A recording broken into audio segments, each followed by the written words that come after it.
హిందూ సంప్రదాయంలో అత్యంత పవిత్రమైన పర్వదినాల్లో మహాశివరాత్రి ఒకటి. భోలేనాథుడైన పరమశివుణ్ణి ఆరాధించడానికి ఈరోజు ప్రత్యేకమైనది. మహాశివరాత్రి సందర్భంగా తెలుగు రాష్ట్రాల్లోనే కాకుండా దేశవ్యాప్తంగా శివాలయాలకు భక్తులు పోటెత్తారు. తెల్లవారుజాము నుంచే భక్తుల ఆలయాలకు చేరుకుని ప్రత్యేక పూజలు చేస్తున్నారు. దీంతో శైవ క్షేత్రాలు భక్తులతో కిటకిటలాడుతున్నాయి. హరహర మహాదేవ శంభో శంకర అంటూ శివనామస్మరణతో మారుమ్రోగిపోతున్నాయి. ప్రముఖ ఆలయాలకు అధిక సంఖ్యలో భక్తులు తరలి వస్తూ ఉండడంతో ఆలయ పరిసరాలు కిక్కిరిసిపోతున్నాయి. తెలుగు రాష్ట్రాలు మహాశివరాత్రి పండుగ శోభను సంతరించుకున్నాయి. ఏపీ, తెలంగాణలోని శివాలయాలు శివనామస్మరణతో మారుమ్రోగిపోతున్నాయి. పండుగను పురస్కరించుకుని తెల్లవారుజామునే శివాలయాలకు పోటెత్తారు భక్తులు. పవిత్ర స్నానాలు ఆచరించి స్వామిని దర్శించి మొక్కులు చెల్లించుకుంటున్నారు. ప్రత్యేక పూజలు నిర్వహిస్తున్నారు. ఇదే అంశానికి సంబంధించి మరింత సమాచారం అందించడానికి కీసరగుట్టు నుంచి మా ప్రతినిధి అనుశ్రీ జాయిన్ అవుతున్నారు. అనుశ్రీ, అక్కడ ప్రస్తుతం భక్తుల తాకిడి ఎలా ఉంది? మీ దగ్గర ఎటువంటి సమాచారం ఉంది? ఉదయం నుంచి కూడా కీసర మహాక్షేత్రంలో ప్రత్యేక పూజలు జరుగుతూ ఉన్నాయి. మహాశివరాత్రి పర్వదినాన్ని పురస్కరించుకొని భక్తులు చాలా పెద్ద ఎత్తున ఈ క్షేత్రానికి తరలి వస్తూ ఉన్న పరిస్థితి. అయితే కీసరలో గత 3 రోజులుగా బ్రహ్మోత్సవాలు జరుగుతున్నాయి. ఈ బ్రహ్మోత్సవాలు 6 రోజుల పాటు నిర్వహిస్తారన్నమాట. అయితే ఈ రోజు ఇక్కడ ఉపవాసం, అలాగే అభిషేకాలు, నిత్యార్చనలు జరగడంతో పాటు ఈరోజు ప్రత్యేకంగా జాగరణ అన్నది కూడా పాటిస్తూ ఉంటారు భక్తులు. అయితే ఇక్కడికి వచ్చే భక్తాదులు అభిషేకాలు, పూజలు చేసుకుంటారు, కానీ జాగరణ చేసే వెసులుబాటు ఈ ఆలయంలో లేదు.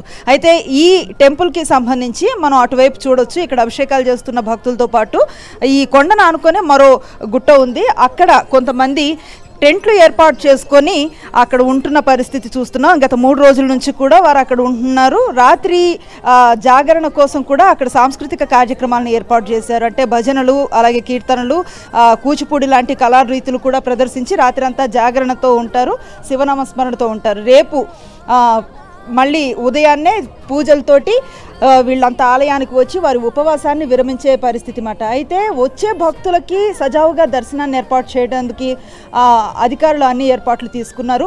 అయితే కొంతమంది వృద్ధులు, అలాగే మహిళలు ఎవరైతే పై వరకు నడిచి రాలేని వాళ్ళు, క్యూలైన్లలో వేచి చూడని వాళ్ళు ఉంటారో వారి కోసం ఎలక్ట్రిక్ వాహనాలని ఏర్పాటు చేశారు. అవి ఉచితంగానే పైకి వీరిని తీసుకువచ్చి దింపాలి. కానీ వచ్చే వాళ్ళకి అవగాహన లేక వారు డబ్బులు ఇవ్వడం, ఆ రుసుము యాజ్ ఇట్ ఈస్గా ఈ వెహికల్ డ్రైవర్స్ తీసుకుంటున్నారు అన్న కంప్లైంట్స్ అయితే రేజ్ అవుతున్నాయి. అయితే పెద్ద ఎత్తున వస్తున్నప్పటికీ భక్తులకి ఏమాత్రం ఆలస్యం లేకుండా క్యూ లైన్ కంటిన్యూస్గా మూవ్ అయ్యేలాగా ఏర్పాట్లు తీసుకున్నారు. దాంతో అర్ధగంట నుంచి 40 నిమిషాల్లో దర్శనం అయితే పూర్తవుతోంది. అలాగే ఎవరైతే భక్తులు వస్తున్నారో వారికి ఎటువంటి ఇబ్బంది తలెత్తకూడదన్న ఉద్దేశంతో పూర్వం వెహికల్స్ని పైకి అలౌ చేసేవారు. విఐపి వెహికల్స్ కానీ 4 వీలర్స్ కానీ పైకి తీసుకొచ్చి పార్క్ చేసుకునే వెసులుబాటు ఉండేది. కానీ ఈసారి ఆ పర్మిషన్ని రద్దు చేయటం మూలన సామాన్య భక్తులకి ఏ ఇబ్బంది లేకుండా సజావుగా దర్శనం అయ్యే ఏర్పాటు చేశారు. అలాగే పెద్ద ఎత్తున ఎక్కడెక్కడి నుంచో వచ్చే భక్తులు ఉంటారు, అన్ని వయసుల వాళ్ళు ఉంటారు. వారికి ఏ ఇబ్బంది తలెత్తకూడదని మెడికల్ క్యాంపులు ఏర్పాటు చేశారు. మంచినీళ్లు, అలాగే పులిహోర పొట్లాలు అందించే ఏర్పాట్లు కూడా చేయటాన్ని మనం చూస్తూ ఉన్నాం. ఎక్కువ మంది ఇక్కడికి వచ్చిన వాళ్ళు స్వహస్తాలతో అభిషేకం చేసుకోవడంతో తృప్తి పొందుతున్నారు. దాదాపు మధ్యాహ్నం అవుతున్న పరిస్థితి, ఎర్రటి ఎండ కనిపిస్తోంది. అయినా సరే భక్తుల తాకిడి మాత్రం తగ్గలేదు. ఈ ఒక్కరోజే దాదాపు 1,00,000 నుంచి 1,50,000 మంది భక్తులు ఈ క్షేత్రానికి వస్తారు. ఇక్కడ స్వామివారి దర్శన, అభిషేకాల్లో వాళ్ళు పాల్గొంటారని అర్చకులు చెప్తూ ఉన్న పరిస్థితి. ముఖ్యంగా శివుడు అనేసరికి అందరికీ నియంత్రణ, నిశ్శబ్దం, అలాగే ఆత్మ పరిశీలనగా మనం భావిస్తూ ఉంటాం శివతత్వాన్ని. ఈరోజు ఈ మొత్తం ఈ 3 అంశాలని కూడా సాధన చేసేందుకు భక్తులకి ఉపయోగపడుతుంది.